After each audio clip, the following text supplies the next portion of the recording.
You are going to just name the landmarks and I will find them on the skeleton. Yep, start with the pelvis. Okay, iliac crest. Okay, so here is the iliac crest. We're looking for a ridge of bone. Okay? The ASIS, or the anterior superior iliac spine. Okay, so I'm on the right anterior superior iliac spine. Nothing new yet. However, there's another projection inferior to that. That would be the anterior inferior iliac spine. Yeah? See where my finger is? Okay. The posterior superior iliac spine. Got to go to the dorsal surface of the body. Follow the iliac crest. And again, can y'all see?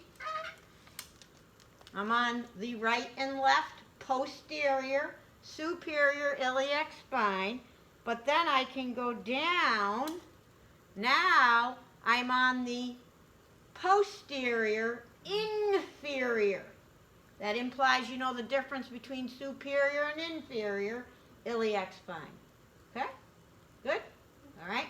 Ischial tuberosity. Ischial tuberosity. Again, nothing new here. Okay? You already did the AII. Yep. So symphysis pubis. Symphysis pubis is a joint. Okay? It is the right pubic bone with the left pubic bone and the cartilage on this skeleton. It's a plastic. In you guys, it would be cartilage. This is an amphiarthrosis.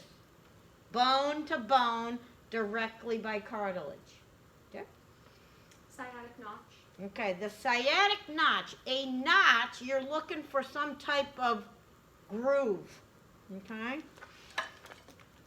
The sciatic nerve exits right where my finger is. See this large notch? It's a concave. Okay, that's the sciatic nerve. Yep, sciatic notch. The obturator foramen. Okay, a foramen is what? What are we looking for? Like a space. What are we looking for? Opening. A hole or opening. Okay? So, you know, if you didn't know nothing about nothing, but you knew a foramen was a hole, well, there's only one hole that I see. Okay? See how it can be helpful to know what you're looking for? You know, go into that back room and get me a bijabawa. A bijawawa. Yeah. Can you go do that for me? No. No, why not? I don't know what that is. You don't know what it is. Okay? So some of you guys are looking for things and you're calling a foramen a fossa. You're going to guess the wrong thing. You don't know what you're looking for. You don't know what a bijabawa is. Okay? Make sense? Okay. That's chapter 2 that I asked you to look at by yourselves. Okay? Chapter 2. All right, continue. Superior and inferior pubic. Pubic. Ramus. Sorry. Ramus, okay? I am sorry that there are so many ways to refer to bones. A ramus is a ridge of bone. A ramus, R-A-M-U-S, is a ridge of bone. Okay? So again, if I were looking for some ridges, does that look like a ridge to you? Yeah? Lisa, does that look Yes. like a ridge? Yes. And does this look like a ridge? Yeah. And so if you wanted to say superior versus inferior, Lauren, which one's which? Which am I on right now? The superior. Does that make sense? And this would be the superior. Okay? This is the pubic portion of the pelvis. Okay? The pelvis is 3 fused bones. Do y'all know what fused means? Together. However, my 1-month-old little baby nephew has 3 bones. They're not fused yet. They don't fuse for a little bit. Okay? We got the ilium, pubis, and ischium. Okay? And you guys, myself included, it's just all a bony fused pelvis. Now they're just regions, okay? So the pubic rami, that's the plural for ramus, right here. They form the two arms of the pubic bone, okay? Do you want to go to the femur? Go on to the femur. I'll bet you the first thing is greater trochanter. Yeah. And then we got lesser trochanter. Does that make sense? Greater and lesser implies size. A trochanter is a projection. Okay? So here and here. Then we got the shaft of the femur. We got the epicondyles, medial and lateral. Nothing new yet. Okay, now a couple of new things. Okay?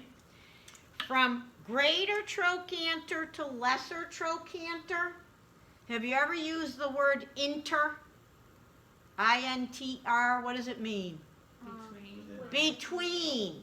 Does it make sense that this is the intertrochanteric? On the front, it's going to be a line. It's not a landmark. It's just pointing to the region on the front of the proximal femur between the greater and lesser trochanter. Okay? So don't go looking for a bump or a ridge or anything. It's just the region. We got some muscles that are going to attach right where my finger is. Intertrochanteric. Greater trochanter, lesser trochanter. The line in between is the intertrochanteric line. Now, if we go to the back, there is a landmark. See this ridge? Okay? Greater trochanter, lesser trochanter, intertrochanteric crest. Crest is a ridge of bone. Okay? Can you point to it again? Yep. Okay. And see these blue things? Anybody want to take a guess of what the blue things indicate? Is that where the muscles Muscle connect? attachment. That's muscle attachments. Red are origins, blues are insertions, and it's better for muscles to attach to bumps than a flat surface. It makes for a firmer anchor. Does that make sense? So most of these bumps and crests and lines and spines that we're finding are going to be attachment points for either ligaments or muscles. Okay? That's why we learn them first. All right, we got the anatomical neck of the femur. See where I got my finger? And then here, right below the greater and lesser trochanter is what's called the surgical neck. Okay? Whenever bones turn a corner, it represents a weak point. That makes sense? Can you see how the femur starts out as the head, anatomical neck, and then all of a sudden it gets to the trochanters and it turns a corner? Most fractures of the hip occur at what's called the surgical neck. Not a landmark, it's pointing to a region of the bone. Okay? All right, next, I get them all? Linea aspera. Okay, if you close your eyes and you slide your finger along the posterior shaft, you can't feel it on yourself. I'm up on the femur. That is called the linea aspera. Lots of muscles are going to attach around that area. Okay? What about the patellar surface? Okay, the patellar surface. People get goofed up because they see patella, kneecap, and they want to think it's part of the patella. So oftentimes they'll just point to the back of the patellar surface. Makes sense, doesn't it? It's not correct. That's wrong. The patellar surface is the surface on the, what end of the bone am I, Lauren? Distal. Distal. Distal. What surface? Oh, I'm sorry. Anybody? Patella surface? Or- Well, anterior. Oh, I'm sorry. Okay. Anterior. All right. So I'm on the distal anterior surface of the femur. That is called the patellar surface. And yes, the patella sits in there. Okay? So if I were going over to your knee, I can feel your kneecap. I can't feel your patellar surface because the patella is occupying The circle. that landmark, okay? Okay. What about the adductor tubercle? Okay, the adductor tubercle. Tubercle is another bump, yet another name for bump, is right on the superior. Ugh. I never wanted to be a movie star. I didn't. And I didn't want to be a cameraman. And I certainly didn't want to be a computer technology person. Welcome to teaching, okay?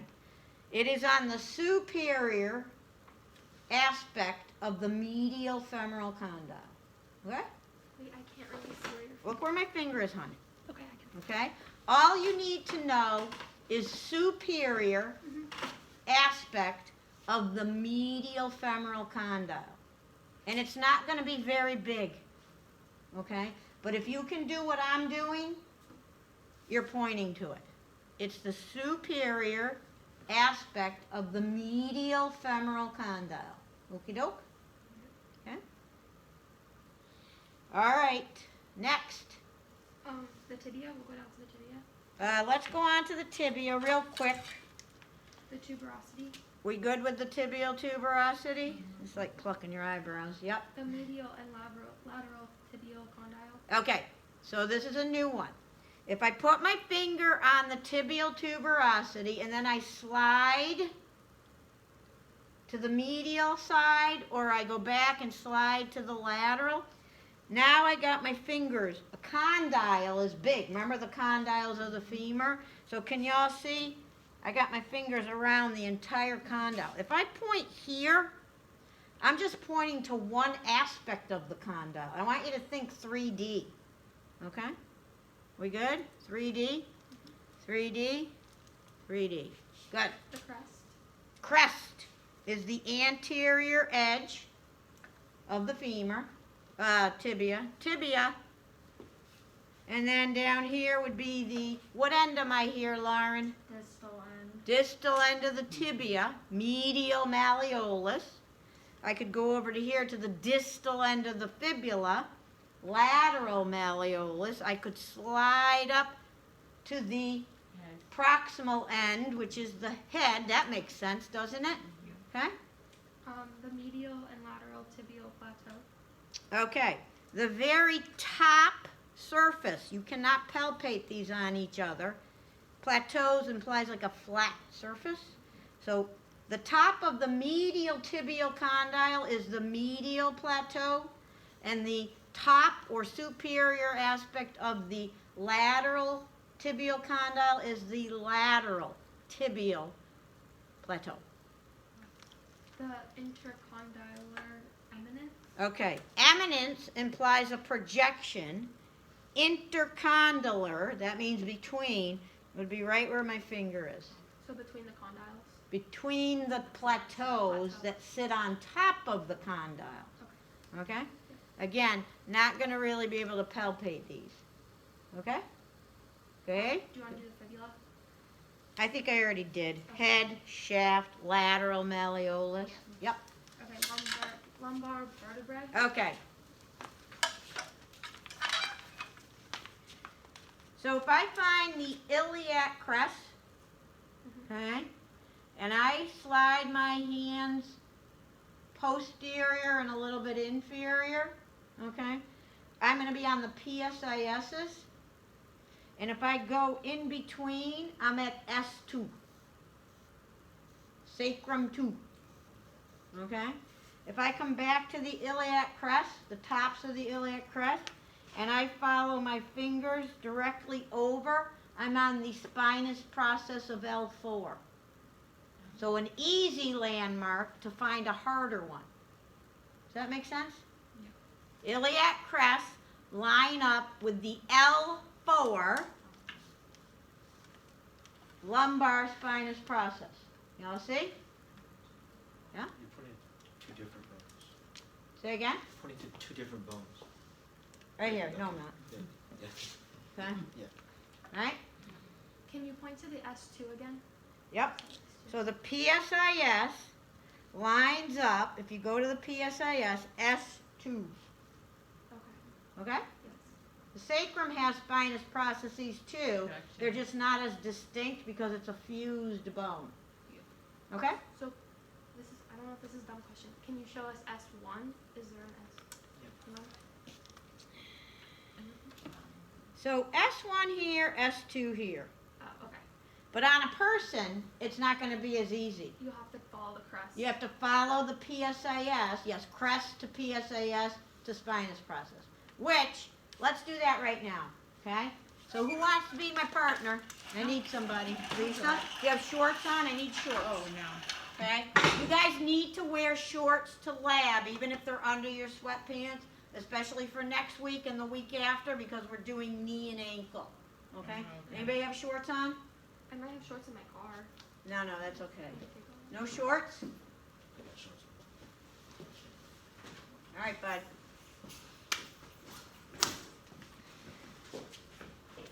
So for future reference, station number 1 or activity number 1 is going to be bones and bony landmarks for whatever region we're studying. If it has an asterisk, a star, it's on the skeleton only.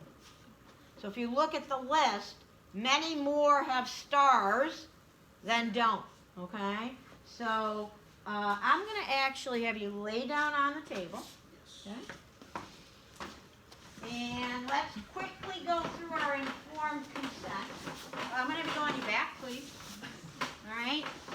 And we know each other, so this would be like a follow-up PT visit. I don't introduce myself every time I meet a person that we already know each other, but I always obtain informed consent. Always. Okay? So, sir, do I have your permission to show your classmates some of the landmarks that I just palpated? Yeah. Okay. And what that means, listen up, because nobody did a good job explaining palpation in a way that would work with a patient. Okay? And furthermore, I don't walk up to a person and say, take off your shirt and expect not to go to jail. Am I correct? Okay? Why might I want you to take off your shirt? Because we're learning, and it is so much more important for me to see as well as feel. Now will you take off your shirt? Sure you will. But to simply walk up to somebody and say, take off your shirt, take off your pants, take off your socks, poor me. Uh-huh. Okay? Yeah. All good. Let's learn from our mistakes. Okie dokie? Yeah. All right. So, I am going to use my hands. Hopefully we'll warm them up in a second. I'm going to apply pressure to find landmarks. Yeah. It shouldn't hurt. If it does tell me, I'll adjust what I'm doing. Okay? Do I have your permission, sir? Yes. All right. So let's have you uncross your legs, slide over towards me. Just slide. Yep. Stay on your back. May I lift your shirt a little? Sure. If you don't want me to, I will not. Yes, sure, you can do. Okay, perfect. Sometimes my patients say no. I have to deal with that. It's okay. All right? All right. So I'm going to put my fingers on rib cage. I'm going to feel in between, and now I'm sitting on his iliac crest. Okay? And I'm going to slide anteriorly, medially, and inferiorly, and I'm going to end up on the right and left anterior, superior iliac spine. Okay? And I'm thinking, we already did pubic symphysis. Can you put your finger on your pubic bone? Okay? All right? And so you do not have to do this on each other. When I'm evaluating a back patient, I usually do. Okay? But you have to be able to clearly identify the pubic bone, right, left, rami, symphysis pubis on your skeleton. Okay? All right? I think AIIS is starred. Okay? So you'd be able to find it on the skeleton, but not on a person. Now I'm going to go after the greater trochanter, okay? To find the greater trochanter, I have to find the femoral epicondyles, okay? Can you bend your knee a little? Okay, good. I'm on the lateral. I'm going to stay here. Now I'm going to slide up and under your shorts, if that's okay. So I'm sliding. Oops, I'll go over the spandex. And I think I'm on it. What am I looking for? A big bump. I'm going to roll your leg in and out. And you know what? I wasn't quite on it, and now I am. Okay? It's perfectly okay. So what that looks like, up. I thought I was on it. I started moving. I knew I need to make a little adjustment once he started. The trochanter's doing this under my finger. Okay? All right. What else? For the femur, Just the ones that aren't starred. you did the femoral condyles. Okay, did those. The greater trochanter you did. Did that. You did iliac crest. You did the anterior superior iliac. I did. I'll flip them over in a second. Ischial tuberosity, you'll flip it. Yep, I'll do that in prone. I think you can flip. All right. You mind going over? Now, I would have stayed on the same side, but for the sake of video, I'm going to switch sides, okay? Come over onto your tummy. Yes. Slide down if you can and slide over towards me, okay? So again, same technique. Ribs, iliac crest, PSIS, okay? Now if I connect the dots in between and I feel a bump, I'm on the S2 spinous process, okay? Go back to the crest, okay? And if I connect the dots, it's got good back muscles, a little hard. I'm pretty sure I'm on L4, spinous process, okay? Ischial tuberosity, up and under. You should be able to find the greater trochanter, same technique. Bend your knee for me, good. Up. Not yet. Nope, not yet. Ooh, it's a little evasive. There it is. Okay? Got it? All right. Medial and lateral malleoli. Slide superior. Fibular head. Then make sure that you didn't go too far. Okay? And I think the only one I didn't was the tibial tuberosity. Yeah. Did you Slide back onto your back, bud. Yeah, I got Slide back to the left side. Bend your knee for me. I'm going to slide up the crest. End on a bump. I'm on the tibial tuberosity. I'm going to move my fingers to either side. And now, let me make sure I didn't go too far. Don't kick me. You probably feel like you want to. Go ahead and straighten your knee a little. Perfect. I should be moving. And I'm on the lateral and medial tibial condyle. You go do what I just did. Give you 10 minutes.